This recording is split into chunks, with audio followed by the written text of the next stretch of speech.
Bueno, pues decía que voy a ir un poco hacia la investigación básica en algún momento, porque al fin y al cabo la investigación básica es la que da la información que luego puede ser, se extrapola un poco en el adulto.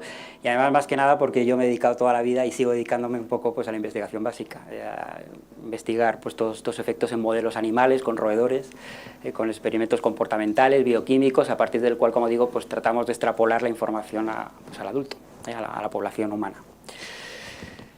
Bueno, en primer lugar, ¿por qué es importante el estudio del cannabis? Pues porque tiene muchos frentes que estudiar. El cannabis es la droga ilegal de uso más extendido en España, a día de hoy. En segundo lugar, existe un descenso importante de la percepción social del riesgo, sobre todo en gente joven, que piensa que el consumir cannabis pues, es inocuo, que es una droga blanda, que no pasa nada. Y entonces hay un aumento de la permisividad e indiferencia social hacia el mismo. Por eso es importante saber en realidad qué es el cannabis, cómo actúa, para quizá cambiar esta percepción. Aproximadamente los datos epidemiológicos indican que un 10% de personas que consumen cannabis de forma regular se hacen dependientes a la misma, y ese porcentaje pues, aumenta en torno al 13% cuando el consumo comienza en la adolescencia, en épocas jóvenes. Luego hablaré un poco de esto, de realmente los cannabinoides, el cannabis es adictivo, porque hay gente que lo duda, y un poco pues, qué modelos animales existen o qué experimentos comportamentales existen para poner de manifiesto esas propiedades adictivas de los cannabinoides, que como veremos, pues el cannabis a nivel comportamental en nuestros modelos animales pues actúa como cualquier otra droga de uso. La edad de inicio en el consumo del cannabis pues parece ser también un factor determinante en la aparición y gravedad de las consecuencias negativas que tiene su consumo. Y por otra parte, este es otro tema del que no voy a hablar apenas nada, una pincelada, pero evidentemente también el cannabis no solo es negativo, tiene potencial terapéutico importante, es un tema de investigación muy en boga también, y pues tiene un potencial de aplicación en diversas patologías. Entonces, pues saber, repito, lo que es el cannabis, cómo actúa, y tener claro un poco todos estos conceptos es importante para tener claro, para clarificar todas estas ideas. Bueno, el principal responsable de las propiedades psicoactivas del cannabis es el delta-9 tetrahidrocannabinol, que es conocido como THC, que fue aislado ya en el año 1964 de la planta del cannabis, que es, aquí tenemos una foto de la planta del cannabis sativa. Este descubrimiento lo llevó a cabo el grupo, he traído aquí la foto de Rafael Mechoulam, que es un investigador israelí, que se considera un poco el padre de toda la investigación que se hace en cannabinoides. Ya digo, en el año 1964 su grupo fue el primero en aislar el THC, este tetrahidrocannabinol, de la planta del cannabis. Bueno, pongo la foto porque este hombre ya tiene cerca de 90 años, 80 y muchos años, y sigue yendo a congresos, sigue pidiendo proyectos de investigación, así que es admirable pues la motivación por seguir en esta investigación.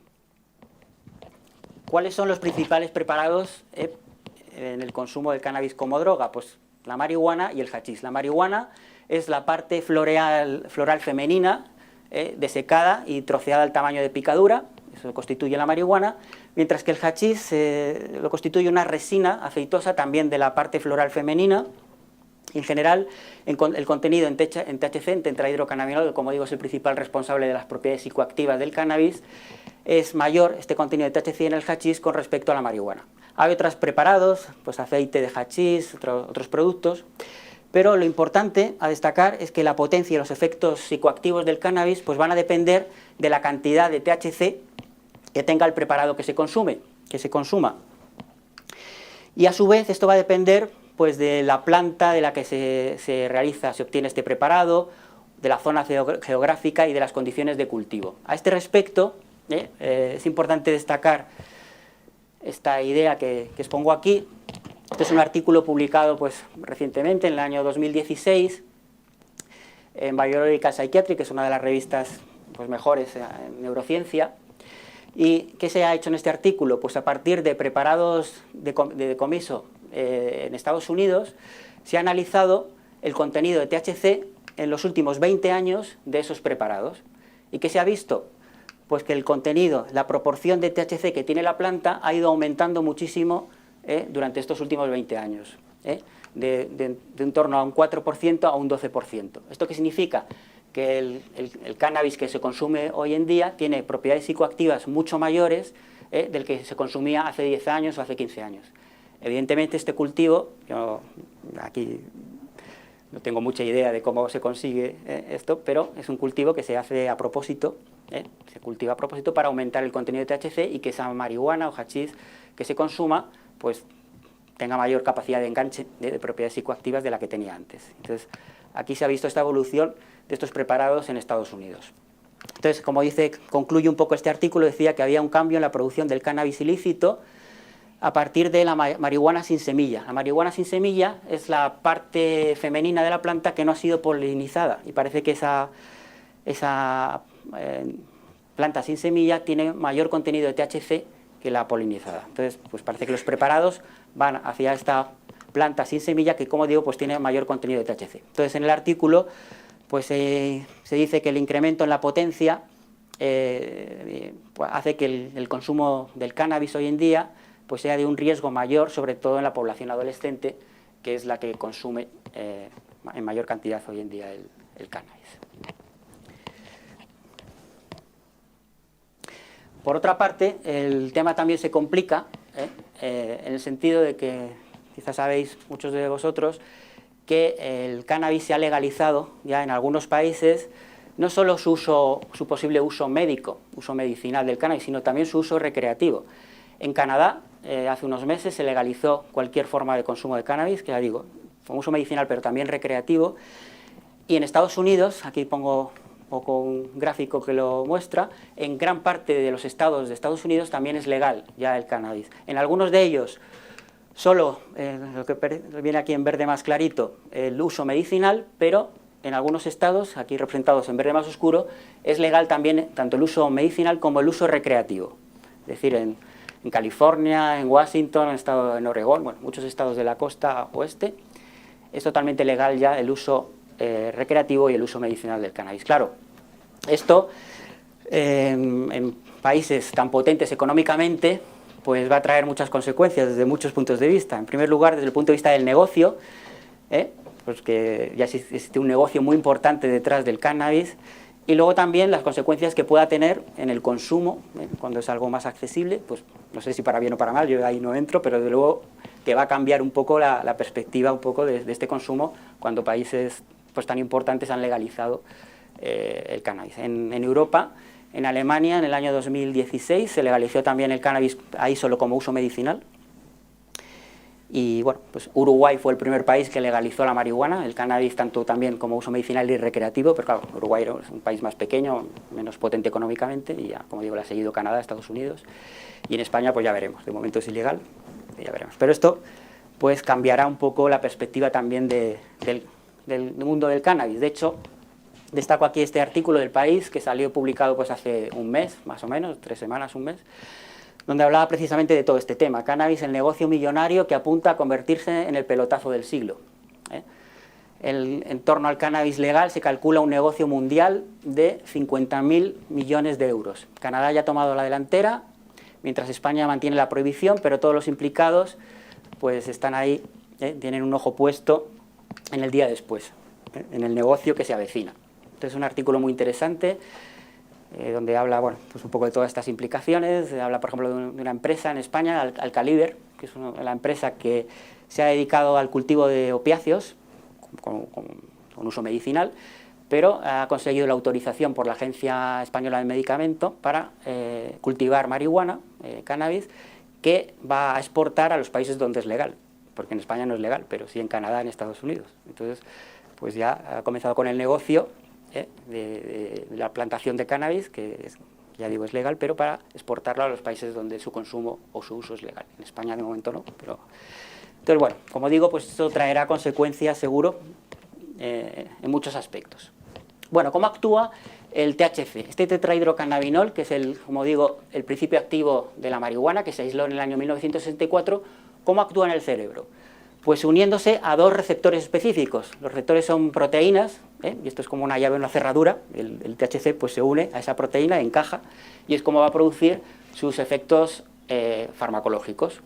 Entonces, a finales de los años 80, el año 88, 1988 creo recordar, se clonaron, se descubrieron estos dos receptores cannabinoides por los que actuaba el THC, CB1 y CB2 se llaman. El CB1 se localiza sobre todo en el sistema nervioso central, es por tanto el principal responsable de esas propiedades psicoactivas que tiene el THC, aunque también se encuentra en muchos tejidos periféricos. Mientras que el CB2 fundamentalmente se encuentra en tejidos del sistema inmunitario, mediaría por respuestas inmunitarias de los cannabinoides. Bueno, esta es la estructura molecular de estos receptores, se sabe un poco pues, el mecanismo de traducción de señales que pasa en la célula cuando el THC se une a ese receptor y que eso finalmente pues, produce el efecto comportamental, el efecto fisiológico, farmacológico que se trate. Pero para destacar un poco algo más importante, ¿dónde está distribuido ese receptor cannabinoide CB1 al cual se une el THC para producir sus efectos psicoactivos? Pues lo importante es que este receptor CB1 está muy ampliamente distribuido casi por todo el cerebro. De hecho, aunque es un receptor de descubrimiento más o menos reciente, porque bueno, en ciencia 30 años tampoco es tanto, hay receptores que se sabe su existencia desde mucho antes, pero sin embargo es uno de los receptores más abundantes que existe en el cerebro. Esta es una imagen de un cerebro de rata, donde se describe la distribución de este receptor cannabinoide CB1, cuanto más oscuro, más receptor hay, entonces vemos que está muy ampliamente distribuido. Pues hay mucho CB1, por ejemplo, en esta estructura que es el cerebelo, que es muy importante para coordinar el movimiento. Hay mucho receptor CB1 en el hipocampo, esta estructura es básica para el aprendizaje y la memoria. Hay mucho receptor CB1 en estas estructuras que son los ganglios basales, que son muy importantes también para regular el movimiento. Es decir, por eso el THC, ahora detallaré un poquito, resumiré un poquito, produce tantos efectos, porque se va a unir a su receptor que está muy distribuido por todo el cerebro. Por tanto, los efectos que va a producir son muy numerosos. Un aspecto quizá positivo es que el CB1 no está, bueno, aquí se ve un poquito gris, pero es casi fondo, no está en el tallo cerebral. ¿Esto qué implica? Que ante un consumo masivo de marihuana, alguien que quisiera fumar muchísimos porros de repente, nunca se produciría una muerte por una intoxicación, cosa que, por ejemplo, si pasa con los opiáceos, con la heroína o la morfina, que se puede producir muerte por depresión respiratoria ante una toxicidad aguda. ¿Eso es por qué? ¿Por qué pasa con que en la marihuana no sucede esto? Porque, como digo, el receptor CB1 está ausente en el tallo cerebral y el tallo cerebral es donde están los centros que regulan la actividad cardiorrespiratoria. Entonces, por mucho THC que se consuma, como se tiene que unir al CB1 para producir sus efectos, como no está en el tallo cerebral que regula esta función cardiorrespiratoria, pues no se va a producir esta intoxicación tan peligrosa que si pasa con los opiáceos, por ejemplo. Que es un poco lo que describo en esta diapositiva. Eso no significa pues, que el THC, y sobre todo cuando se consume en la adolescencia, en épocas tempranas, pues no tenga un impacto psicológico, social, académico, cultural en los consumidores. Bueno, pero para avanzar un poco más, claro, ¿cuál fue el siguiente descubrimiento que trataron de descubrir los investigadores?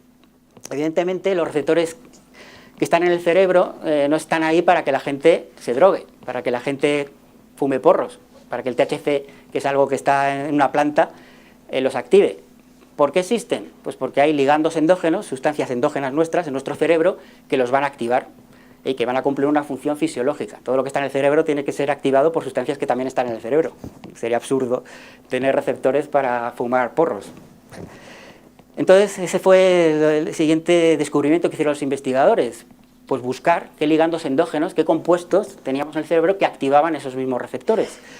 Y esto se descubrió en el año 1992 por el mismo grupo israelí, Rafael Mechoulam, que comentaba anteriormente, que como digo es el padre un poco de todo el descubrimiento de lo que es el sistema cannabinoide.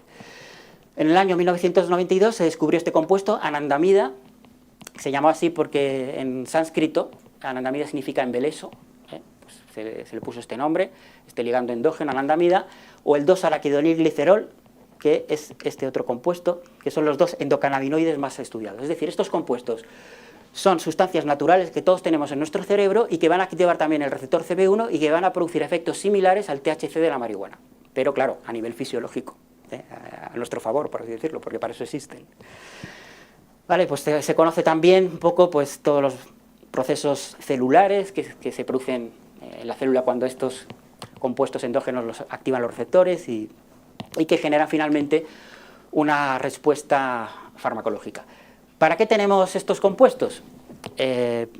Bueno, pues es lo que se ha estado estudiando en estos últimos años. Esto en realidad es un sistema fisiológico compuesto por receptores cannabinoides y endocannabinoides, que se llaman compuestos endógenos, que los activan y que tienen una función fisiológica determinada.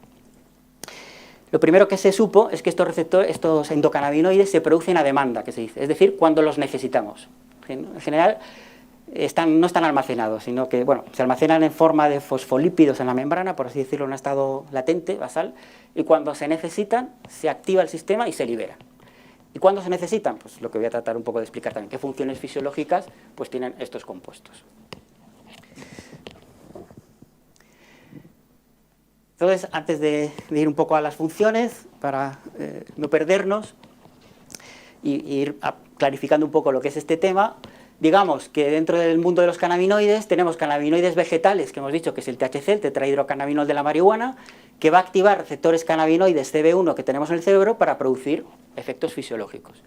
Pero por otra parte, pues tenemos endocannabinoides, compuestos que todos tenemos en nuestro cerebro, la anandamida pues es un ejemplo, que va a activar los mismos receptores para producir pues, efectos fisiológicos.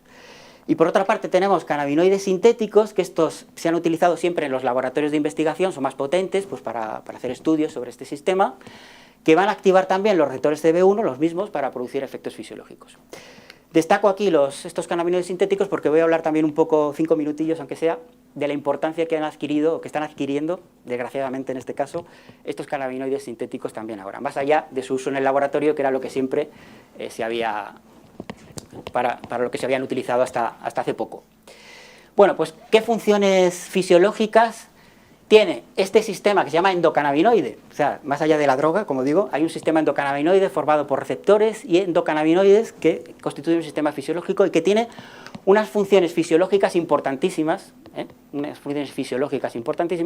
y a partir del cual se deriva también los posibles efectos terapéuticos que tiene el cannabis, que como digo, pues hay también que estudiarlos, y de hecho también no es el tema, pero detallaré en 2-3 minutos pues los fármacos cannabinoides ya comercializados, ya hay fármacos comercializados basados en cannabinoides para distintas patologías. Pero lo bonito también un poco de este sistema es que hay un paralelismo entre estas funciones del sistema endocannabinoide y los efectos que en realidad tiene la droga, porque al final, como digo, van a activar el mismo receptor, el receptor cannabinoide CB1. Existe un paralelismo en las funciones, lo que pasa es que una cosa es fisiológica, endógena, y otra es la droga, que se relaciona, pero que es diferente, claro.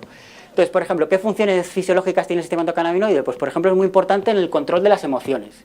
En general, nuestro sistema endocannabinoide se activa, es decir, se libera esta anandamida, cuando estamos ansiosos, cuando tenemos algún problema emocional, se liberan estos endocannabinoides para ayudarnos un poco a superar esos problemas emocionales. Control de las emociones. ¿Esto cómo se traduce en la droga a nivel emocional?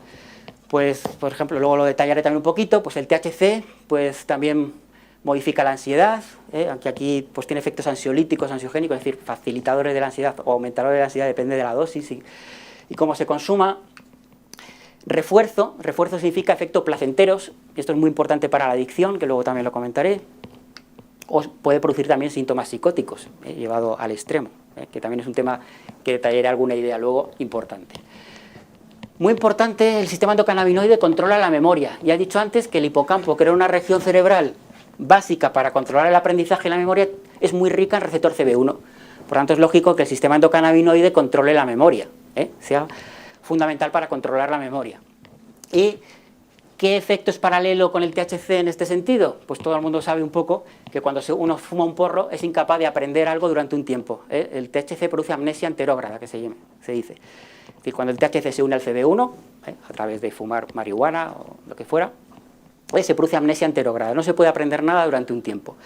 Claro, ¿qué paralelismo existe a nivel fisiológico? Porque uno puede pensar, entonces, ¿qué pasa? ¿Que los endocannabinoides nos van a producir amnesia también cuando se liberen? Bueno, pues lo bonito aquí es que sí que produce cierta amnesia, pero de lo negativo. Es decir, el sistema endocannabinoide ya se demostró hace como 10-12 años que es fundamental para evitar los recuerdos negativos. Es decir, cuando todos tenemos un trauma, siempre en la vida hay problemas, muertes de familia, y siempre se dice, bueno, el tiempo todo lo cura. Es verdad, el tiempo todo lo cura, pero hay sistemas bioquímicos que te ayudan a curarlo. Entonces el sistema endocannabinoide se libera para olvidar lo negativo, entonces para recuperarte más rápidamente de los traumas. Esto está muy demostrado y es bonito porque es un poco el paralelismo de la amnesia, pero la droga y de lo que es el sistema endógeno. Eso es positivo, claro. Control de la actividad motora, ya he dicho como en el cerebelo, en los ganglios basales había mucho receptor cannabinoide CB1, por tanto es básico para controlar el movimiento.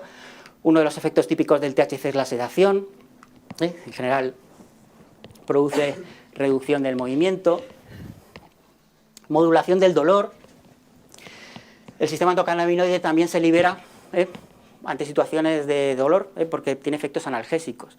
Y de hecho, el THC produce analgesia. En los animales de laboratorio es clarísimo, cuando se inyecta THC, el efecto analgésico que tiene. Y de ahí se deriva también pues, algunas posibilidades terapéuticas del cannabis. O control de funciones digestivas.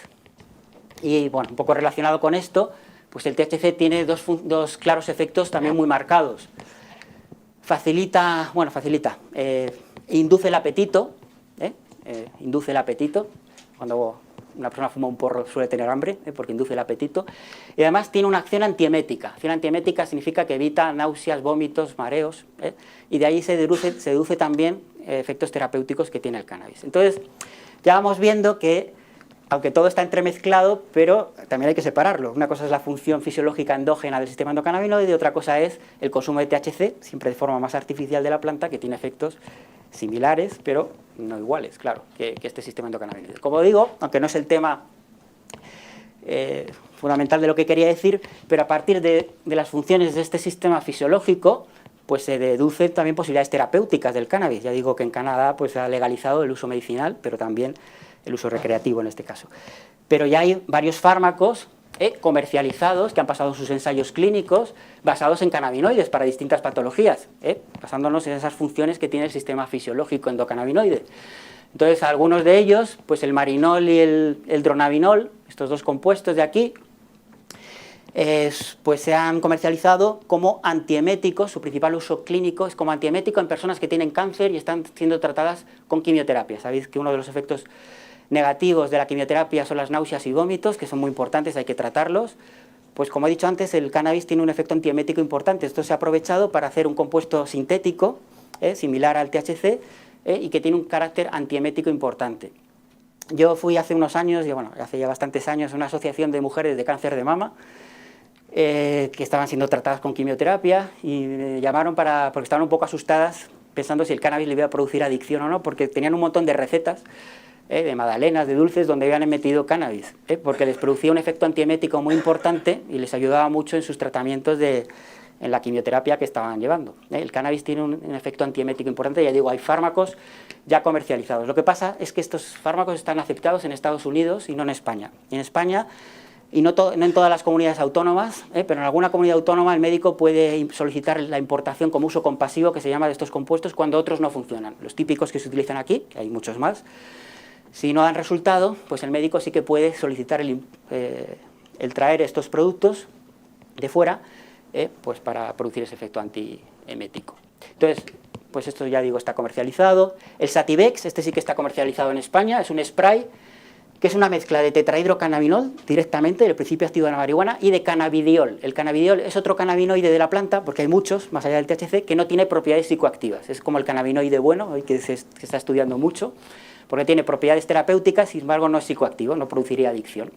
Entonces este Sativex es un spray, mezcla de THC y de cannabidiol, y el uso que se ha dado es para espasticidad muscular asociada a esclerosis múltiple, una rigidez muscular que está asociada a esclerosis múltiple, y parece que aquí el cannabis también es muy útil.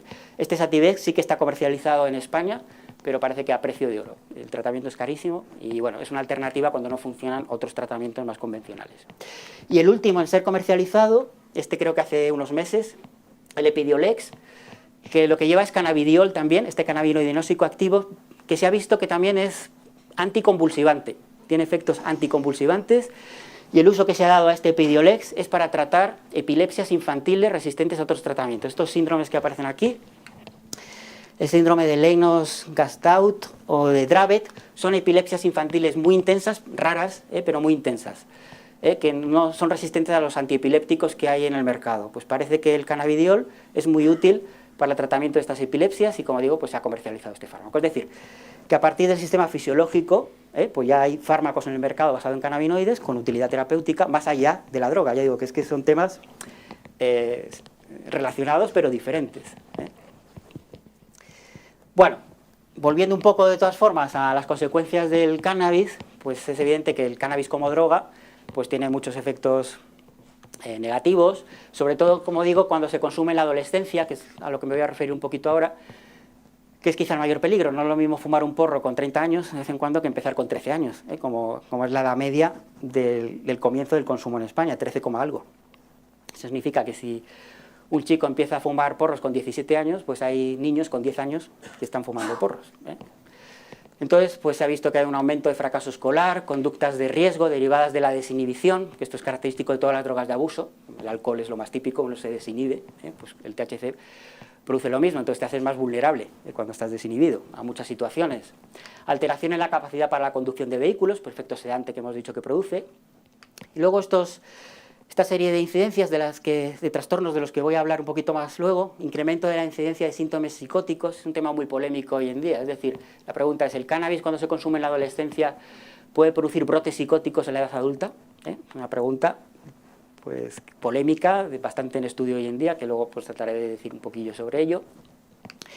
Incremento de trastornos de ansiedad o de desarrollar una adicción mayor, es decir, el consumo de cannabis en la adolescencia y en el adulto aumenta la vulnerabilidad a otras drogas de abuso, a efectos emocionales negativos, ansiedad, depresión.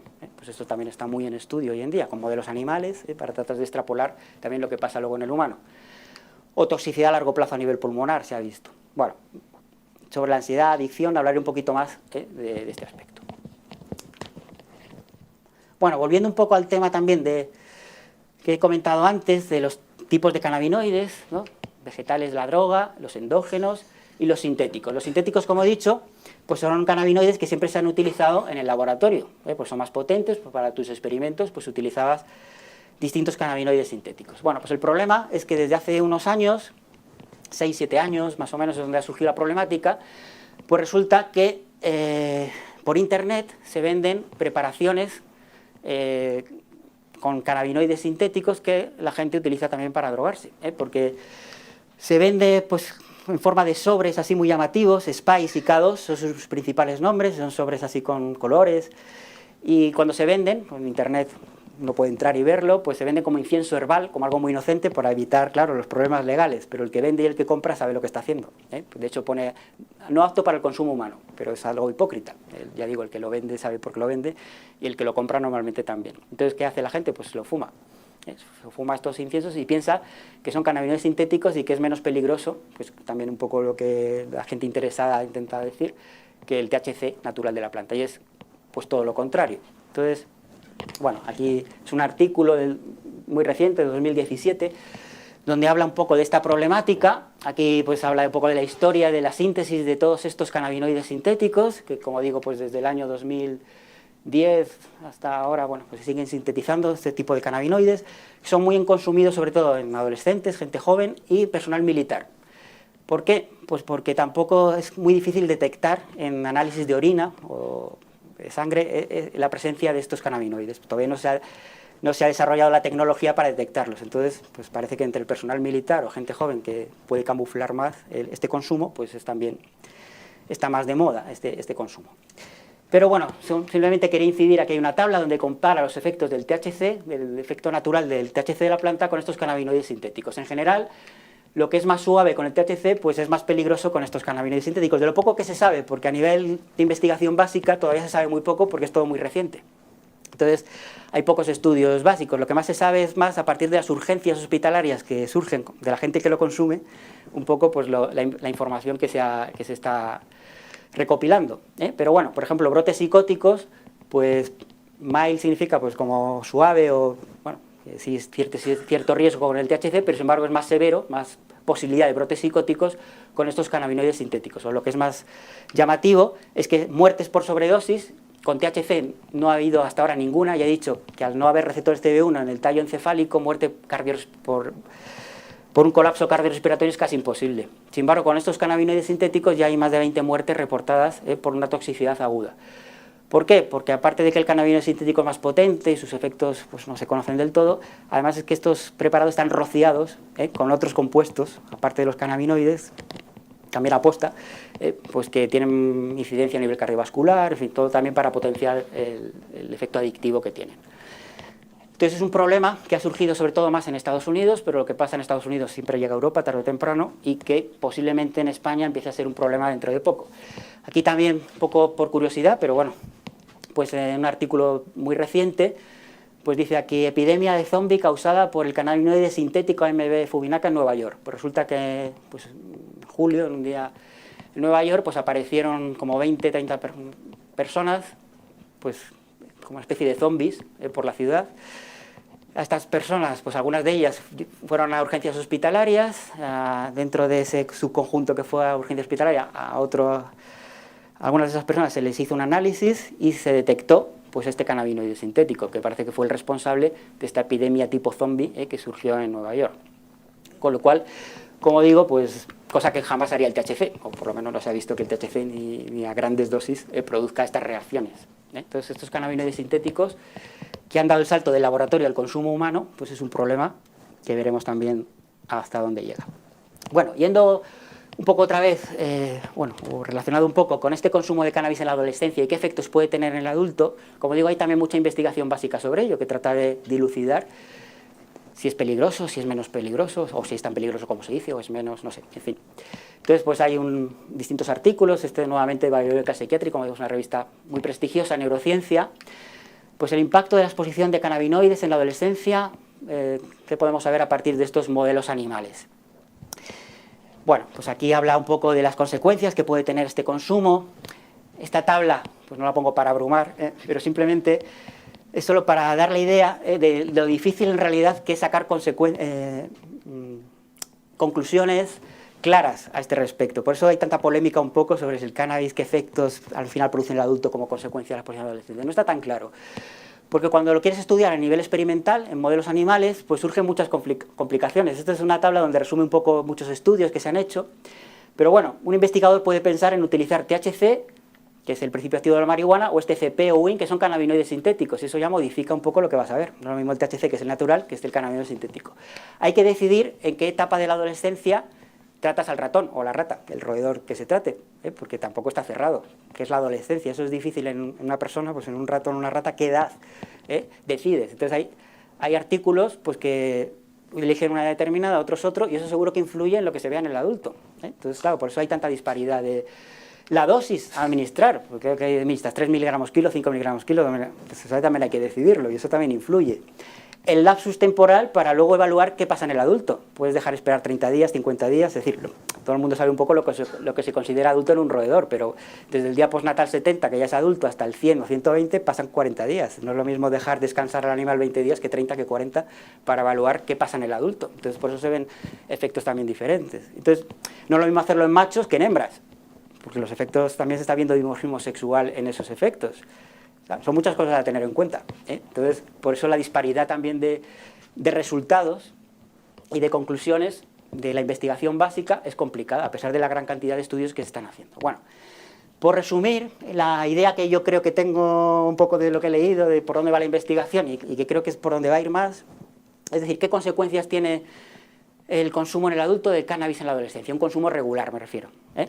Bueno, sobre todo se estudian posibles problemas de tipo emocional, es decir, el consumo de cannabis en la adolescencia puede producir ansiedad o depresión en una persona adulta, te hace más vulnerable a la adicción, puedes tener problemas de tipo cognitivo, de memoria, aprendizaje en el adulto como consecuencia de esta exposición, o lo que es quizá más polémico, puede producir síntomas psicóticos, incluso esquizofrenia, se habla, como consecuencia del consumo de cannabis. Vuelvo a repetir, no es un tema cerrado que yo tenga la respuesta, se está investigando muchísimo, pero ¿cuál es la idea general de la ciencia a este respecto?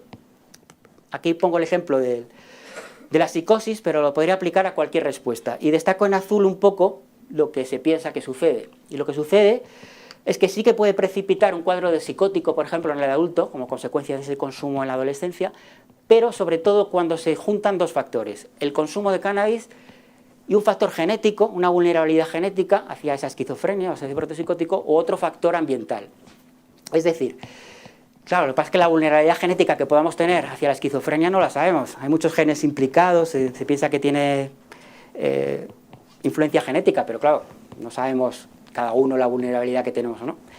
Pero si yo, por ejemplo, consumiera cannabis, hubiera consumido mucho cannabis en la adolescencia y tuviera un riesgo genético, de una influencia genética de partida de padecer esquizofrenia, esa unión sí que me haría más factible que en el adulto me aparezcan brotes psicóticos. Pero, sin embargo, por separado, es decir, el cannabis en una persona no vulnerable posiblemente no le produzca ese efecto. Es un poco la idea que se maneja. Nosotros, por ejemplo, hemos hecho un estudio hace poco en relación no a brotes psicóticos, sino si el cannabis en la adolescencia, cuando podía tener consecuencias en el adulto, con respecto a la regulación del miedo. El miedo es muy importante regularlo bien, porque una desregulación del miedo te lleva a trastornos de ansiedad caracterizados por miedo patológico, como una fobia, como un estrés postraumático, como un trastorno obsesivo-compulsivo, etc. Bueno, pues lo que hemos visto es un poco lo mismo. En animales que habíamos tratado con THC solo, no había ninguna respuesta, no pasaba nada, el animal se comportaba normalmente. Pero cuando unimos THC y estrés, decidimos, por una hipótesis que teníamos, tratar a los animales con THC, con el tetrahidrocannabinol, y a la vez estresarles. Pues cuando juntábamos THC y estrés, aparecía una desregulación muy importante del circuito del miedo, y eso se relacionaba con un trastorno, como digo, de ansiedad importante en el adulto. Sin embargo, los animales tratados con THC o estresados solo, no pasaba nada. Entonces, esta idea de asociación pues está en boga. Y ya para acabar esta parte, pues destaco este artículo, por ejemplo, que ha salido hace 10 días. Lo vi hace una semana o 10 días y es que es la misma conclusión. Aquí, nuevamente, efectos en ratas adolescentes expuestas a humo de cannabis o THC sobre el comportamiento emocional o la función cognitiva en el adulto. Pues hacen estos tratamientos en la adolescencia, esperan al adulto y evalúan una serie de parámetros sobre ansiedad, depresión, cognición y no ven ningún efecto. Es decir, no hay ninguna alteración. Entonces, ¿qué concluyen? Aquí dicen, ni el cannabis, ni el THC, o sea, ni el humo del cannabis, ni el THC durante la adolescencia produjo ninguna respuesta adversa en la época adulta. Entonces, aquí sugiere que la aparición de efectos adversos en el adulto puede ser a efectos concomitantes no cannabinoides. ¿A qué se refiere esto? Pues a esta asociación de cannabis, pero con otro factor, con estrés ambiental o con una vulnerabilidad genética. Es cuando se juntan los dos, cuando sí que puede aparecer el efecto. Esto no significa que quiera quitar importancia al consumo de cannabis en la adolescencia, ¿no? Porque no sabemos, ya digo, la vulnerabilidad que podemos tener nosotros a desarrollar una enfermedad. Entonces, mejor evitarlo, porque si no lo sabemos. Pero parece que esta asociación es básica. Ya digo que no es un tema cerrado. Veremos un poco los estudios hacia dónde se dirigen. Y en la última parte de la charla, pues también quería hablar un poco sobre el aspecto adictivo de los cannabinoides, que también es polémico, porque ya digo, he dicho al principio que la percepción social del riesgo es muy baja, que un adolescente, un niño en general suele pensar que consumir cannabis ni es adictivo, ni sucede nada, Entonces la pregunta es, ¿realmente el cannabis es adictivo, produce adicción, como la heroína, o como el alcohol, o como la nicotina? Esa era la pregunta. Entonces, para responder a esta pregunta, primero, por ejemplo, hay que saber qué es la adicción. Y primero tener claro que la adicción es una enfermedad, que también hay gente que lo duda, ¿no? Nadie quiere ser adicto. Otra cosa es cómo se llega ahí, pero adicto no quiere ser nadie. La adicción es una enfermedad con una serie de procesos fisiológicos, patológicos, y luego a cualquier adicto que le preguntemos dirá que él no quiere serlo, pero ha desarrollado esa patología.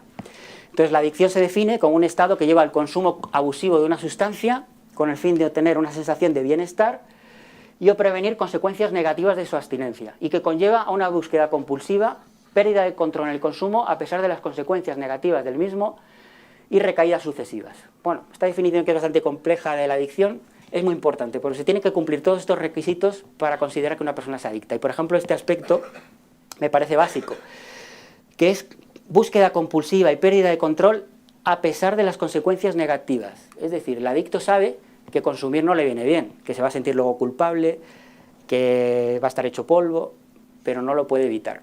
Entonces eres adicto. Hay personas que consumen la misma cantidad de droga, pero lo controlan, no es adicto. La pérdida de control a pesar de las consecuencias negativas es un rasgo básico de la adicción, además de todo lo demás que aparece aquí. Recaer incluso periodos muy largos, recaídas sucesivas, incluso después de ser abstinente mucho tiempo. Todo el mundo conoce gente que fuma tabaco, en este caso me refiero, y que a lo mejor ha recaído al tabaco un año después o dos. por una serie de factores, que también podríamos entrar en ellos, qué factores son y cómo eso se imita en los modelos animales. Pero eso es característico de la adicción y también del cannabis. Entonces, bueno, la pregunta sería si el cannabis pues cumple todos estos requisitos para que sea una sustancia adictiva. Entonces, sin entrar en todos estos detalles, que nos llevaría mucho tiempo, solo voy a dar dos flashes de dos ideas. Esto sería un poco un resumen del proceso adictivo, un poco de forma lineal, que en realidad es mucho más complejo y no es así. Pero en primer lugar, cuando una persona empieza a consumir una droga, por el motivo X, el que sea, esa droga tiene que producir efectos reforzantes. El efecto reforzante se refiere a efectos placenteros, tiene que producir placer, te tiene que gustar. Porque lo que no te gusta no lo vas a repetir, entonces no te vas a hacer adicto, porque es necesario que te guste, que te produzca placer, para que sigas consumiendo y posiblemente te puedas hacer adicto o no. Porque también otra pregunta es ¿por qué uno se hace adicto y otro no? Pues hay tres factores implicados en que uno se pueda hacer adicto o no. La propia droga, la característica de la droga, el contexto en el que se consume, no es lo mismo consumir en un contexto, en una situación que en otra, y nuevamente la vulnerabilidad de la persona a hacerse adicta, que depende de tus genes, y que eso está en estudio y no se conoce muy bien del todo. Esos tres factores influyen en que ante el mismo consumo o el mismo contacto con la droga, una persona sea adicta y otra no, otra lo controle o lo deje cuando quiera. ¿Vale? Es otro tema. Pero en cualquier caso, en el comienzo de la adicción los efectos reforzantes son básicos. Toda droga debe producir placer, porque si no produce placer no lo vas a repetir y si no lo repites no te haces adicto. Como consecuencia del consumo crónico, porque la droga te ha gustado y produce placer, pues se pueden producir reacciones de tolerancia y eso te lleva a la dependencia. La tolerancia es la pérdida del efecto farmacológico como consecuencia del consumo repetido. Entonces, para satisfacer ese efecto sueles aumentar la dosis. Y eso, como digo, es la base de la dependencia. Cuando cesas ese consumo, aparece un síndrome de abstinencia, como consecuencia de esa tolerancia. Esa tolerancia también es clave en todas las drogas de abuso.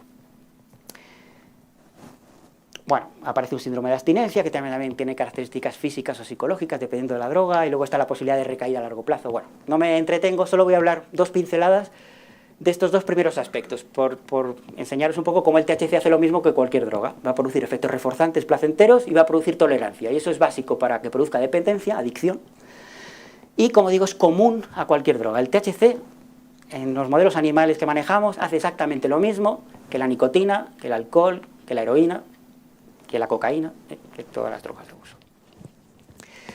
Entonces, ¿cómo podemos poner de manifiesto, por ejemplo, que el THC produce efectos reforzantes? Pues por ir un poco a mi campo, mostrar un experimentillo, un modelo para poner esto de manifiesto, con roedores, pues os explico muy brevemente este modelo que se llama de la preferencia de plaza. Esto es un modelo de comportamiento para demostrar que en un roedor el THC produce placer, produce efectos reforzantes, que como digo es básico para el proceso adictivo.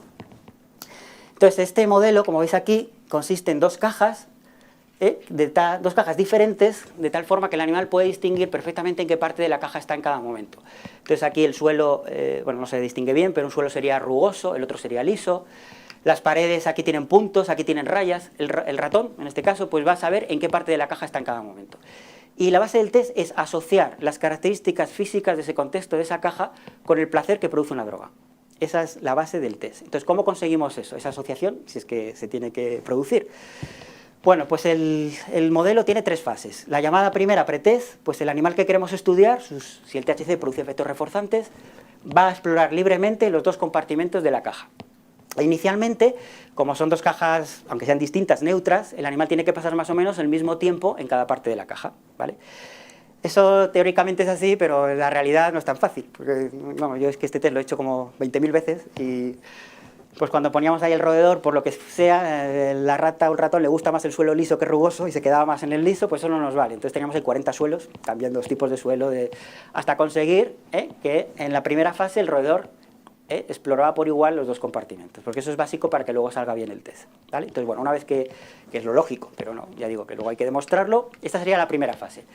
En la segunda fase se hacen los llamados condicionamientos. ¿Qué vamos a hacer? Vamos a poner unas compuertas y vamos a cerrar ya las dos partes de cada caja. Entonces, al animal que yo quiero estudiar, sus efectos reforzantes, pues le voy a inyectar THC, en este caso, el tetrahidrocannabinol del cannabis, le inyecto y le confino a esta parte de la caja. Y le dejo aquí 20 minutos. Al día siguiente, a este mismo ratón, le voy a inyectar vehículo. Vehículo es como el suero fisiológico, el control, como si no le inyectara nada, agua, el control. Le inyecto el vehículo y le pongo en la otra parte de la caja, otros 20 minutos. Al día siguiente, este mismo ratón, le inyecto THC y le vuelvo a poner en la parte de la caja donde va el THC, al día siguiente vehículo en la otra parte de la caja. Esto se repite tantas veces como depende de la droga a estudiar, porque hay drogas también más fáciles o más difíciles para poner de manifiesto estos efectos. Creo recordar que para el THC eran 10 días. Entonces los días 1, 3, 5, 7, inyecto THC y le pongo en esa parte de la caja. Los días 2, 4, 6, 8, vehículo en la otra parte de la caja. Voy alternando. Una vez que he hecho estos condicionamientos, pues llega el último día, que es el día del test. Quito nuevamente las compuertas y el animal nuevamente explora libremente los dos compartimentos. Entonces, si el THC le ha producido efectos reforzantes, ¿hacia dónde se va a ir? Inmediatamente se va a la parte de la caja donde yo inyecté el THC. ¿Por qué? Porque asocia el contexto, las características de la caja, con el placer que le ha producido la droga que yo le he inyectado. Entonces se siente más a gusto en esa parte de la caja porque es donde le producía placer la droga.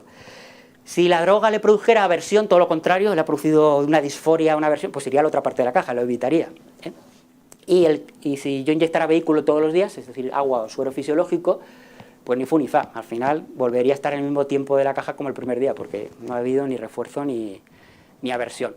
Bueno, pues bajo estas condiciones, al final se hace un score, que es como una diferencia del tiempo del animal, del tiempo que el animal pasa en el compartimento asociado a la droga entre el último día y el primero. Entonces, claro, si ese score es muy positivo, es que el animal se ha ido hacia el compartimento donde yo inyecté la droga y eso significa efecto reforzante. Le ha gustado, pues se va hacia el otro lado. Si fuera negativo, aversión. Y si es en torno a 0, pues ya digo, ni fu ni fa, pues inyecté vehículo.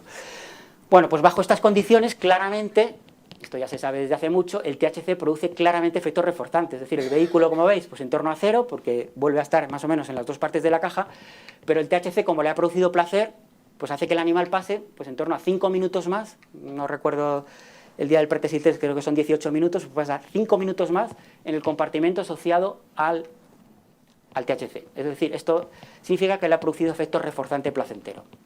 Bueno, ¿para qué vale este test? Más que para poner de manifiesto efectos reforzantes, que en general es lógico que salga, pero bueno, hay que demostrarlo, pues vale también para paliar o para tratar de bloquear esos efectos reforzantes. Si yo inyecto un fármaco antes del THC, como se da el caso muchas veces, y bloqueo este efecto, de repente ya no le gusta el THC, estoy identificando una diana terapéutica para bloquear el placer que produce el THC. Y sin placer no hay adicción, porque no lo voy a repetir. Entonces es muy importante estudiar los efectos placenteros de las drogas como primera fase de la adicción, ¿eh? Para eso valen estos modelos.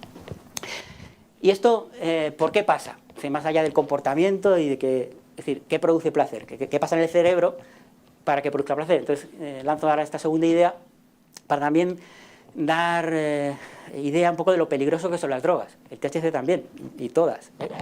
Porque ¿dónde incide el THC en este caso? Pero todas las drogas de abuso hacen lo mismo para producir placer, para inducir este efecto reforzante. Pues en el llamado sistema neuronal del refuerzo, que son unas neuronas bien identificadas en el cerebro, que son estas vías. Esto es un corte también de ratón, esta vía roja que hay aquí, de este área que se llama área tegmental ventral a este área que se llama núcleo accumbens. Bueno, pues esta vía, que está muy estudiada, se llama vía mesolímbica y libera dopamina como neurotransmisor, es básica para mediar los efectos placenteros de las drogas de abuso. Las drogas de abuso van a actuar en esta diana, en estas neuronas, para producir placer. ¿Y qué van a hacer finalmente? Aumentar la dopamina, que es el neurotransmisor que lleva esta neurona, en el núcleo accumbens. Este aumento de dopamina se relaciona con el placer que produce la droga. Y nuevamente, vuelvo a la idea inicial. ¿Para qué está este sistema en el cerebro? Pues no para que consumamos drogas y eso nos produzca placer, no. Eso tiene también una repercusión fisiológica. Es decir, ¿por qué está este sistema de refuerzo natural mesolímbico en el cerebro? Pues porque hay reforzantes naturales que nos producen placer y que son fundamentales que nos produzcan placer para sobrevivir. ¿Y cuáles son los reforzantes naturales? Pues son 3. La comida, el agua y el sexo. ¿Y por qué es importante eso? Pues para sobrevivir como especie. Si la comida no nos produjera placer, el agua o practicar sexo no nos produjera placer, la especie ya habría terminado. Porque ni nos reproduciríamos y habríamos muerto de hambre y de sed. Entonces esos reforzantes naturales activan la vía mesolímbica, liberan dopamina también y producen placer. Y como digo, eso es fundamental para la supervivencia de la especie humana. Entonces lo peligroso de las drogas, el THC es este ejemplo, pero cualquier droga, es que activa el mismo sistema para producir placer. Pero claro, lo activa y lo vuelve loco, lo desregula y se apodera de ti. Y el sistema límbico, que forma parte del sistema límbico, tiene mucho poder en el cerebro y por eso ya no controla la voluntad. Cuando ya te empiezas a drogar y este sistema se hace demasiado fuerte. Ya es fuerte de por sí, porque es importante que lo sea para sobrevivir, ya digo, como especie humana, pero la droga pues lo vuelve más fuerte aún. Y por eso ya, como digo, cuando un adicto es adicto, a pesar de que sabe que el consumo no le perjudica, se va a sentir culpable, se va a sentir hecho polvo, pues no lo puede evitar. Este sistema, que tiene mucho poder, se ha apoderado sobre la parte racional de nuestro cerebro, que está en la corteza, que es la que frena los impulsos, ¿vale? Bueno, esto es un poco lo que trato aquí de decir en esta diapositiva, y esto es un ejemplo, porque este nivel de dopamina en el núcleo accumbens se puede medir, claro, en el laboratorio. Hay aparatos para medir la dopamina. Entonces, por ejemplo, la comida, pues se puede medir in vivo. O sea, una técnica para medir in vivo cómo se libera dopamina ante una circunstancia. Pues cuando se come, pues aumenta la dopamina a este nivel. Esto, como digo, se relaciona con el placer que produce comer la comida. Pero, por ejemplo, la anfetamina produce un pico de dopamina exageradísimo. Es decir, produce placer, pero más artificialmente. Y el THC, el tetrahidrocannabinol, pues esto es un ejemplo de un experimento que ya se hizo hace mucho, a una dosis de 3 miligramos kilo en un ratón.